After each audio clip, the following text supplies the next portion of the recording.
Hello student. तो आज का पहला सवाल है, हाल ही में भारतीय रिजर्व बैंक आरबीआई ने वित्त वर्ष 2025-26 से लघु वित्त बैंक को एसएफबी के लिए किस मानदंड में संशोधन किया है?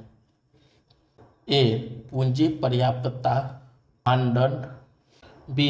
प्राथमिकता क्षेत्र ऋण मानदंड, सी. तरलता कवरेज अनुपात, डी.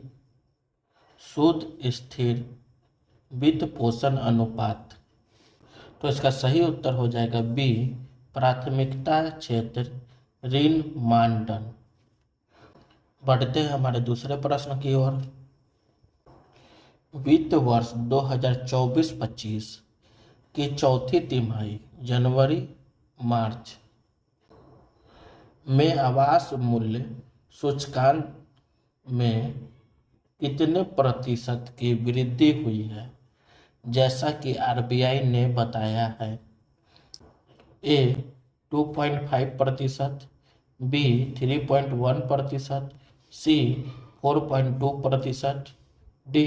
5.0%। तो इसका सही उत्तर हो जाएगा बी. 3.1%। बढ़ते हैं हमारे तीसरे प्रश्न की ओर। हाल ही में भारतीय रिजर्व बैंक आरबीआई ने नियामक चूक के लिए फिनो पेमेंट्स बैंक लिमिटेड पर कितने रुपये का जुर्माना लगाया है? ए. 15.5 लाख, बी. 22.8 लाख, सी.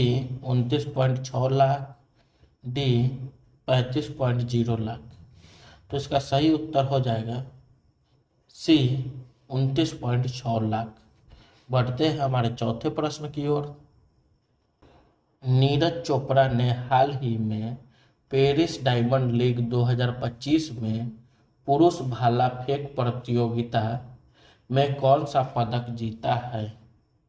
ए. रजत पदक, बी. कांस्य पदक, सी. स्वर्ण पदक, डी. कोई पदक नहीं। तो इसका सही उत्तर हो जाएगा सी. स्वर्ण पदक। बढ़ते हैं हमारे पांचवें प्रश्न की ओर। वित्त वर्ष 2024-25 में कितने रुपये की जीएसटी चोरी का खुलासा हुआ है, जैसा कि सीबीआईसी सम्मेलन 2025 में बताया गया? ए. 1.50 लाख करोड़, बी. 2.00 लाख करोड़, सी. 2.23 लाख करोड़, डी. 2.50 लाख करोड़। तो इसका सही उत्तर हो जाएगा सी. 2.23 लाख करोड़। बढ़ते हमारे छठे प्रश्न की ओर। एनपीसीआई ने हाल ही में किस पोर्टल पर पैन बैंक अकाउंट लिंकिंग की नई सुविधा लॉन्च की है? ए. आयकर पोर्टल, बी. जीएसटी पोर्टल, सी. ई नाम पोर्टल, डी. उमंग पोर्टल। तो इसका सही उत्तर हो जाएगा ए. आयकर पोर्टल। बढ़ते हैं हमारे सातवें प्रश्न की ओर। भारतीय पुरातत्व सर्वेक्षण एएसआई सिंधु घाटी लिपि को समझने के तरीकों पर अगस्त में कितने दिवसीय अंतर्राष्ट्रीय विचार मंथन सम्मेलन आयोजित करेगा? ए. 1 दिवसीय, बी. 2 दिवसीय, सी. 3 दिवसीय, डी. 4 दिवसीय। तो इसका सही उत्तर हो जाएगा सी. 3 दिवसीय। बढ़ते हैं हमारे आठवें प्रश्न की ओर। हाल ही में नवीन एवं नवीकरणीय ऊर्जा मंत्रालय ने सनरूफ सोलर इंस्टॉलेशन को बढ़ावा देने के लिए कौन सी स्टार्टअप योजना शुरू की है? ए. प्रधानमंत्री सूर्य उदय योजना, B. Pradhanmantri Ujjwala Yojana, C. Innovative project startup challenge, D Atal Saur Urja Yojana. तो इसका सही उत्तर हो जाएगा C innovative project startup challenge. बढ़ते हैं हमारे 9वें प्रश्न की ओर।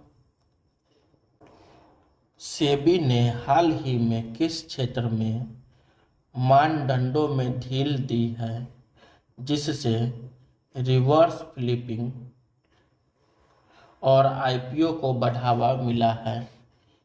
ए real estate, B startups, C कृषि, डी बैंकिंग। तो इसका सही उत्तर हो जाएगा बी स्टार्टअप। बढ़ते हैं हमारे 10वें प्रश्न की ओर। हाल ही में कौन सी जापानी ऑटोमोबाइल दिग्गज कंपनी ने अपनी पहली पुनः प्रयोज्य रीयूजेबल रॉकेट का सफल परीक्षण किया है? ए टोयोटा, बी होंडा, सी निसान, डी सुजुकी। तो इसका सही उत्तर हो जाएगा बी होंडा। बढ़ते हैं हमारे 11वें प्रश्न की ओर। ग्रामीण सड़कों के रखरखाव में जनता की भागीदारी सुनिश्चित करने के लिए पीएमजीएसवाई में कौन सी नई पहल शुरू की गई है? ए टोल बूथ स्थापित करना, बी क्यूआर कोड से निगरानी, सी मोबाइल ऐप लॉन्च करना, डी सीसीटीवी कैमरे लगाना। तो इसका सही उत्तर हो जाएगा बी क्यूआर कोड से निगरानी। बढ़ते हैं हमारे 12वें प्रश्न की ओर। हाल ही में चुनाव आयोग ईसीआई ने इलेक्ट्रॉनिक वोटिंग मशीन ईवीएम की जांच और सत्यापन के लिए कौन सी प्रक्रिया संशोधित की है? ए मतदान प्रक्रिया, बी परिणाम घोषणा प्रक्रिया, सी मानक संचालन प्रक्रिया एसओपी, डी पंजीकरण प्रक्रिया। तो इसका सही उत्तर हो जाएगा सी मानक संचालन प्रक्रिया एसओपी। बढ़ते हैं हमारे 13वें प्रश्न की ओर। संयुक्त राष्ट्र व्यापार और विकास सम्मेलन UNCTAD द्वारा जारी विश्व निवेश रिपोर्ट 2025 के अनुसार वर्ष 2024 में भारत में प्रत्यक्ष विदेशी निवेश FDI कितने अरब डॉलर पर स्थिर रहा? ए 20 अरब डॉलर, बी 25 अरब डॉलर, सी 28 अरब डॉलर, डी 30 अरब डॉलर। तो इसका सही उत्तर हो जाएगा सी 28 अरब डॉलर। बढ़ते हमारे 14वें प्रश्न की ओर। हाल ही में किस भारतीय शहर में पहली बार क्लाउड सीडिंग कृत्रिम वर्षा की परीक्षण उड़ान आयोजित की जाएगी? ए मुंबई, बी बेंगलुरु, सी दिल्ली, डी चेन्नई। तो इसका सही उत्तर हो जाएगा सी दिल्ली। बढ़ते हैं हमारे 15वें प्रश्न की ओर। कोको कोला ने किस अभियान के तहत पुनर्नवीनीकृत सामग्री से भारत का सबसे बड़ा ध्वज बनाया जिसे लिम्का बुक ऑफ रिकॉर्ड्स 2025 में शामिल किया गया? ए स्वच्छ भारत अभियान, बी मैदान साफ अभियान, सी हरित भारत अभियान, डी प्लास्टिक मुक्त अभियान। तो इसका सही उत्तर हो जाएगा बी मैदान साफ अभियान। बढ़ते हैं हमारे 16वें प्रश्न की ओर। हाल ही में भारत ने किस देश के जगरेब विश्वविद्यालय में हिंदी पीठ की स्थापना के लिए समझौता किया है?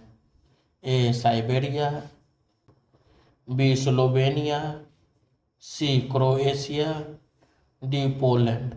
तो इसका सही उत्तर हो जाएगा सी क्रोएशिया। बढ़ते हैं हमारे 17वें प्रश्न की ओर। हाल ही में कथक महोत्सव का कौन सा संस्करण आयोजित किया गया? ए 35वां, बी 36वां, सी 37वां, डी 38वां। तो इसका सही उत्तर हो जाएगा सी 37वां। बढ़ते हैं हमारे 18वें प्रश्न की ओर। भारतीय बैंक संघ का अध्यक्ष किसे नियुक्त किया गया है? ए शक्तिकांत दास, बी चल्ला श्रीनिवासुलु शेट्टी, सी दिनेश कुमार खारा, डी संदीप बख्शी। तो इसका सही उत्तर हो जाएगा बी चल्ला श्रीनिवासुलु शेट्टी।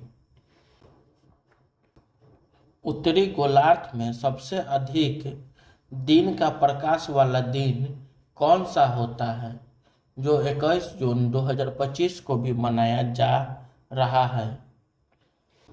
ए शरद विषुव, बी ग्रीष्म क्रांति, सी वसंत विषुव, डी शीतकालीन संक्रांति। तो इसका सही उत्तर हो जाएगा बी ग्रीष्म संक्रांति। बढ़ते हैं हमारे 20वें प्रश्न की ओर। हाल ही में WHO ने किस प्रकार के रोगों को वैश्विक सार्वजनिक स्वास्थ्य प्राथमिकता घोषित किया है? ए हृदय रोग, बी त्वचा रोग, सी मधुमेह, डी कैंसर। तो इसका सही उत्तर हो जाएगा बी त्वचा रोग। बढ़ते हैं हमारे 21वें प्रश्न की ओर। विशाखापत्तनम में 11वें अंतर्राष्ट्रीय योग दिवस का आयोजन किया गया। इसका नेतृत्व किसने किया? ए राष्ट्रपति, बी उपराष्ट्रपति, सी प्रधानमंत्री, डी मुख्यमंत्री। तो इसका सही उत्तर हो जाएगा सी प्रधानमंत्री। बढ़ते हैं हमारे 22वें प्रश्न की ओर। ग्लोबल एनर्जी मॉनिटर GEM की नई रिपोर्ट के अनुसार भारत में परित्यक्त कोयला खदानों से कितनी GW सौर ऊर्जा की क्षमता है?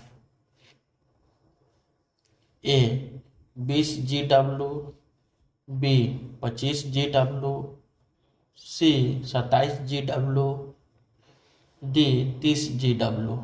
तो इसका सही उत्तर हो जाएगा सी 27 GW।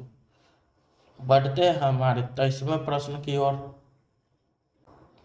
हाल ही में मध्य प्रदेश के वन विहार भोपाल में कर्नाटक के मंगलुरु चिड़ियाघर से लाए गए किस सांप की मृत्यु हो गई? ए किंग कोबरा, बी अजगर, C rat snake, D green snake. तो इसका सही उत्तर हो जाएगा ए किंग कोबरा। बढ़ते हैं हमारे 24वें प्रश्न की ओर। भारत में 16 वर्षों बाद जनगणना होने जा रही है। पिछली जनगणना किस वर्ष हुई थी? ए 2001, बी 2011, सी 2015, डी 2020। तो इसका सही उत्तर हो जाएगा बी 2011। बढ़ते हैं हमारे 25वें प्रश्न की ओर। हाल ही में देश के 52वें चीफ जस्टिस कौन बने हैं, जिन्हें राष्ट्रपति द्रौपदी मुर्मू ने शपथ दिलाई है? A DY Chandrachud, B NV Ramana, C BR Gavai, D UU Lalit. तो इसका सही उत्तर हो जाएगा सी BR गवई। बढ़ते हैं हमारे 26वें प्रश्न की ओर। PM युवा 3.0 योजना किस क्षेत्र से संबंधित है? ए युवा उद्यमिता, बी युवा लेखकों को प्रोत्साहन, सी युवा कौशल विकास, डी युवा रोजगार। तो इसका सही उत्तर हो जाएगा बी, युवा लेखकों को प्रोत्साहन। Thank you.